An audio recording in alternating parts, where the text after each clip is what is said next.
बिस्मिल्लाहिर्रहमानिर्रहीम। Third year student अस्सलाम वालेकुम। मैकेनिक्स का चैप्टर नंबर 2 इसकी हम आज बात करेंगे और उसमें जो इसका तीसरा पोर्शन है और हम सब जानते हैं इसके पोर्शन में चैप्टर नंबर मैकेनिक्स का जो दूसरा है और इसका जो पांचवा है, छठा है और इसमें से ये आता है। तो दूसरे चैप्टर थोड़ा सा लेंथी है, बजाय कि हम सारा करें इसमें जो इम्पोर्टेंट है जो मैं समझता हूँ वही हम बात करेंगे। तो आप देखिए हमारा ये पहला लेक्चर आज का, इसमें ये लिखा हुआ है law of parallelogram of forces.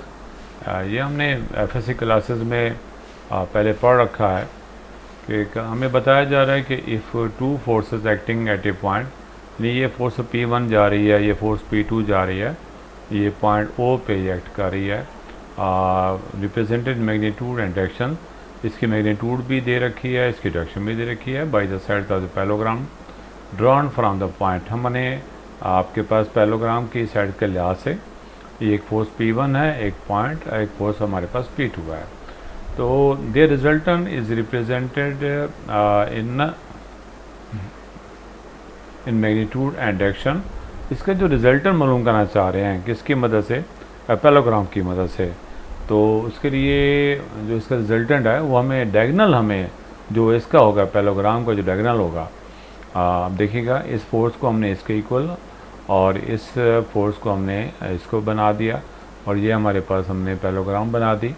तो ये इसका जो रिजल्टेंट, ये इसका जो डायगोनल है वो इसका रिजल्टेंट कराएगा। क्या इसका जो डायगोनल है, डायगोनल इसमें आपके पास क्या रिजल्टेंट आर इसका शो हो रहा है। तो ये हमारे पास P1 है, इसे भी P1 कहेंगे। अगर ये P2 है तो ये भी P2 हो जाएगा। तो इस तरीके से हमें समझाया जा रहा है कि the resultant is represented in magnitude and direction by the diagonals of the parallelogram drawn through that point. तो डायगोनल भी इसी पॉइंट से जा रहा है। तो ये हमारे पास हमें आज के हमें पढ़ रहे हैं कि law of parallelogram of forces के बारे में हमने पढ़ा, इसको देखा कि दो फोर्सेस दे रखी हैं तो उसका रिजल्टेंट हम कैसे मालूम करते हैं।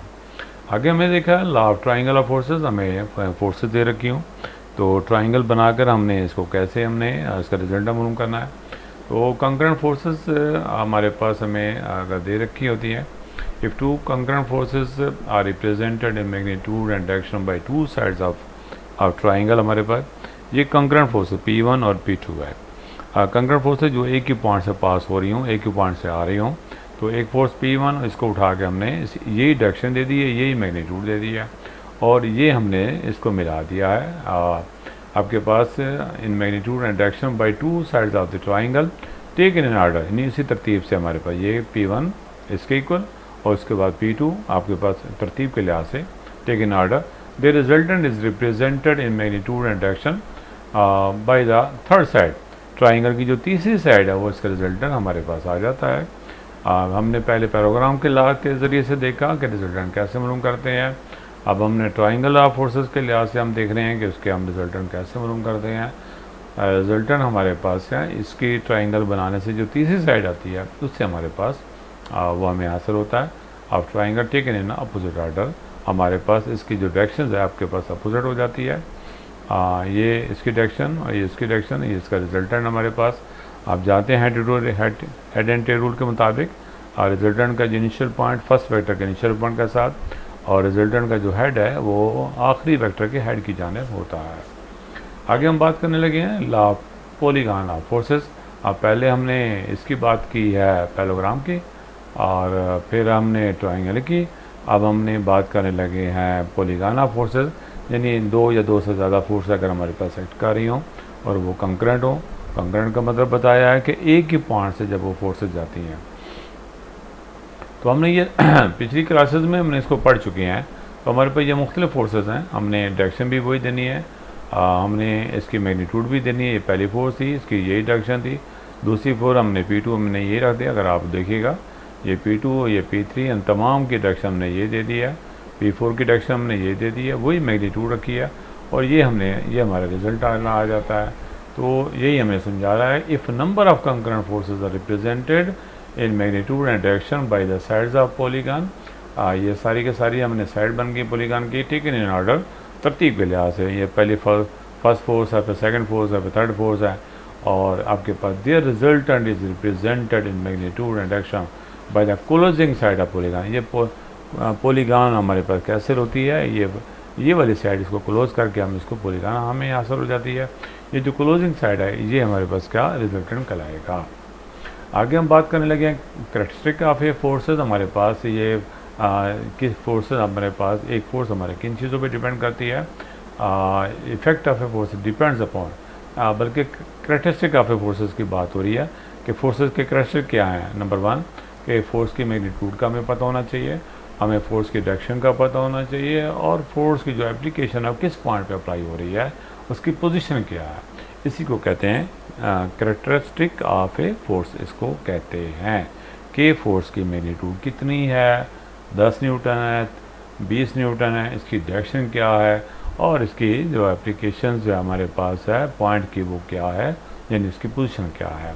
आगे हम बात करने लगे हैं आपके पास कंपोजिशंस ऑफ कंकरेंट फोर्सेस। हम बात करने लगे हैं forces whose lines of action intersected at one point are called concurrent forces. यहाँ पर कंकरेंट फोर्सेस की डेफिनेशन दे रखी है कि ऐसी आपके पास लाइन ऑफ एक्शन जिनका इंटरसेक्टिंग पॉइंट आपके पास एक ही होता है, ऐसी फोर्सेस को हम कंकरेंट फोर्सेस कहते हैं। आपके पास such forces always have a resultant through the point of concurrence. उसका जो रिजल्टेंट होता है उसका वो भी हमारे पास उसी पॉइंट से पास होता है।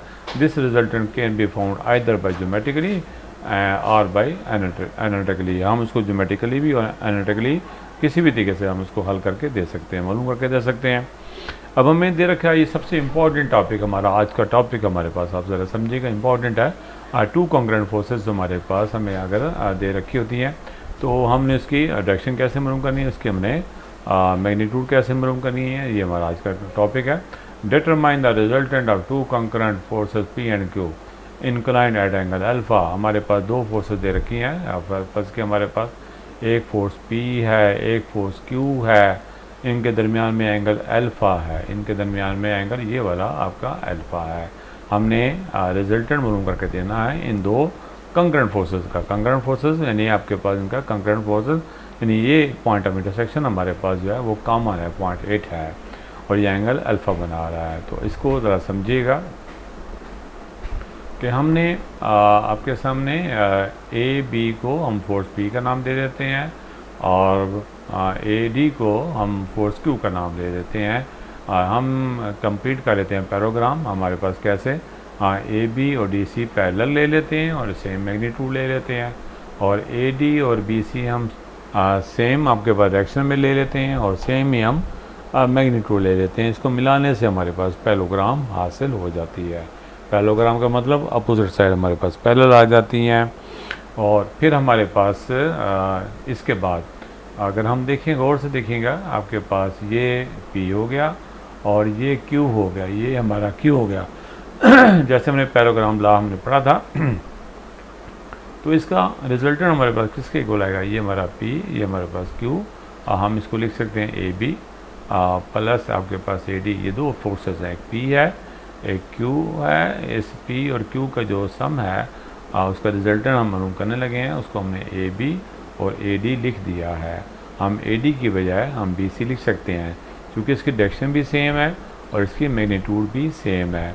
तो हेड टू टेल रूल के मुताबिक हम इसको ए सी लिख सकते हैं, और ए सी किसके बराबर है, आर के बराबर है। Now we find magnitude and direction. ये तो हमने रिजल्टेंट मालूम किया है, अब इस रिजल्टेंट की मैग्नीट्यूड भी मालूम करते हैं और इसकी डायरेक्शन भी मालूम करते हैं। तो गौर कीजिएगा, आर हमारे पास किसके बराबर आया। अगर हम दोनों साइडों का हम आर का इसका दोबारा फिर ले लें, यही इक्वेशन ले लें, तो दोनों साइडों का आपके पास लेफ्ट हैंड साइड का आपस में डॉट प्रोडक्ट ले लें और राइट हैंड साइड का आपस में डॉट प्रोडक्ट ले लें। तो डॉट प्रोडक्ट की जो रूल है उसके मुताबिक हम क्या करेंगे, P dot Q plus Q dot P and plus Q dot Q। Q dot Q हम जानते हैं हमारे पास Q स्क्वायर बन जाएगा, और P डॉट P हमारे पास जानते हैं P स्क्वायर बन जाएगा। जैसे हम ये दे रखा है कि दो वेक्टर का डॉट प्रोडक्ट अगर वेक्टर सेम हो तो हमारे पास वो ए स्क्वायर के बराबर होता है। यहाँ पर कम्यूटेटिव लॉ वैलिड करता है, ये स्केलर प्रोडक्ट कहलाता है, ये इनर प्रोडक्ट कहलाता है, इसमें कम्यूटेटिव लॉ वैलिड करता है।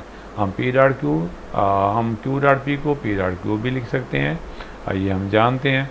लिहाजा P dot Q plus P dot Q हमारे पास क्या बन जाता है, हमारे पास 2 टाइम बन जाता है। अब हम पी डॉट क्यू को हमने फार्मूला हम जानते हैं, प्रीवियस क्लासेस में पढ़ रखा है कि ए डॉट बी किसके बराबर होता है, ए बी कॉस थीटा। और कीजिएगा, दो फोर्सेस के दरमियान में एंगल क्या है, शुरू में हमने पढ़ा था, याद होगा, अल्फ़ा है। तो पी डॉट क्यू को लिख सकते हैं पी क्यू कॉस अल्फ़ा लिख सकते हैं। ये तो हमारे पास रिजल्टेंट आ जाता है।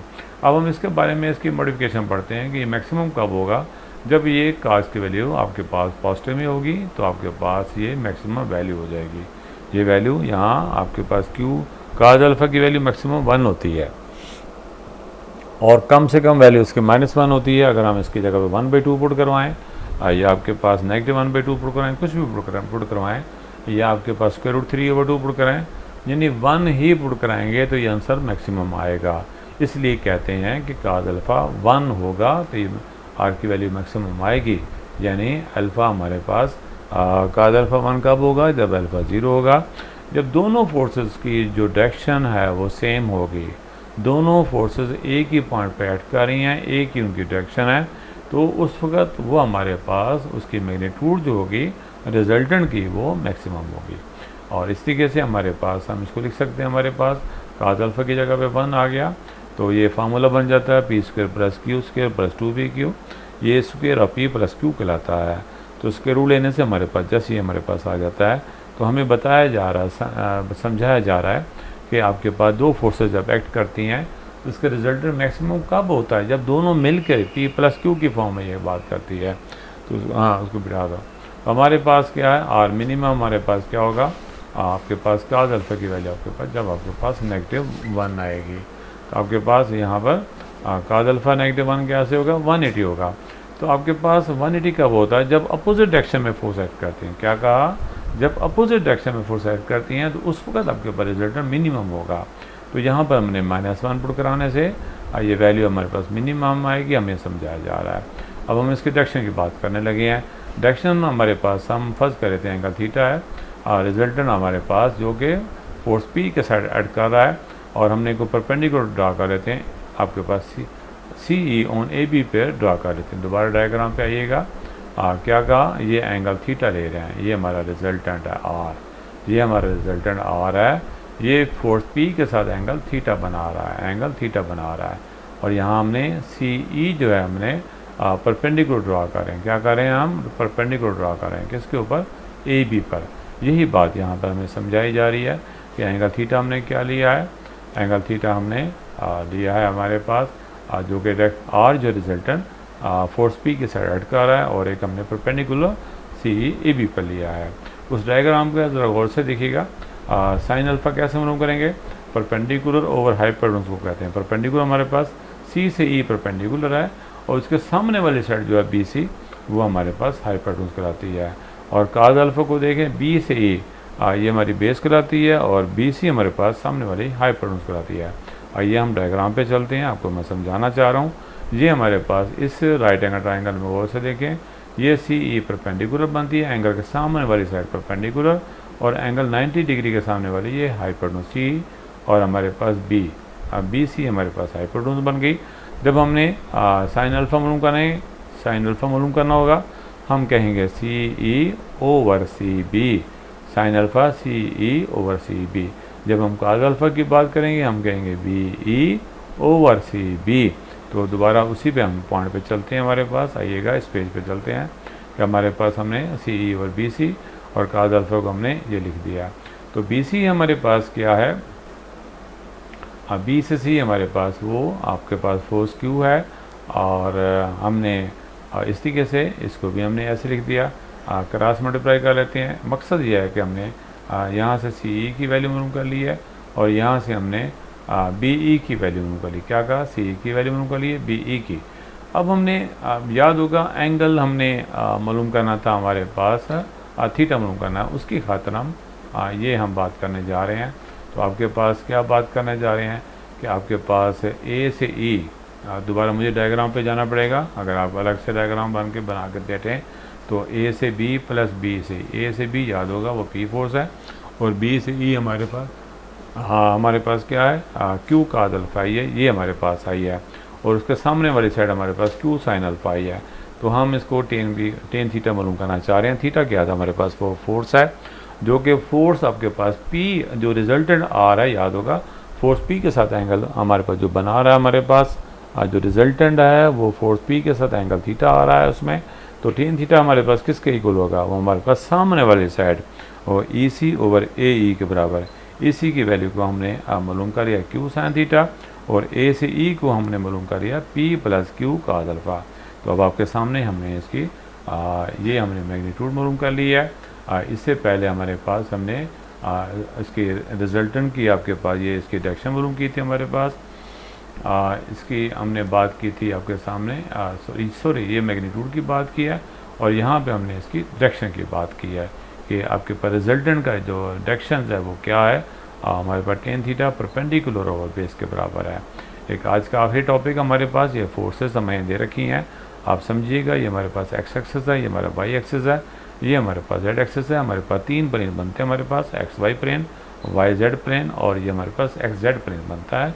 और यहाँ पे आपके पास तीनों फोर्सेस एक ही पॉइंट पे एक्ट कर रही हैं, इसलिए कंकरेंट फोर्सेस कहते हैं, इसलिए हम नॉन कोप्लेनर फोर्सेस कहते हैं।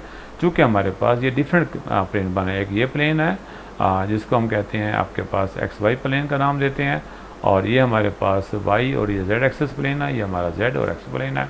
तो three concurrent and non coplanar forces की में हम बात करने लगे हैं। क्या बात करेंगे, हमें बताया गया determine the resultant of the three concurrent and the non coplanar forces. हमने इसका रिजल्टेंट मालूम करके देना है, इन तीन कंकरेंट और नॉन कोप्लेनर फोर्सेस का रिजल्टेंट हमने मालूम करके देना है। तो आप देख लीजिएगा, एक फोर्स हमारे पास OP1 एक्ट कर रही है, दूसरी फोर्स हमारे पास OP2 एक्ट कर रही है, तीसरी फोर्स हमारे पास OC यानी P3 OC के अलॉन्ग एक्ट कर रही है। हम इसके लिए क्या करेंगे, हमने तीन फोर्सेस हैं P1 P2 P3, P1 जो OA के अलॉन्ग है, और P2 हमारे पास OB के अलॉन्ग है। OB की बजाय आप AE कह सकते हैं, OB की बजाय आप AE कह सकते हैं। और तीसरी फोर्स हमारे पास क्या है, P3 OC के अलॉन्ग एक्ट कर रही है, जिसको हम EF भी कह सकते हैं। तो दोबारा इस पे आइएगा, मैंने क्या समझाया कि P1 हमारे पास क्या है, वो OA के अलॉन्ग है, और OB के हमारे पास दूसरी फोर्स OB है, तीसरी फोर्स हमारे पास OC है। हम अब क्या करने लगे, OB की जगह पर हम AE लिख देते हैं, और हम OC की जगह पर हम EF लिख देते हैं।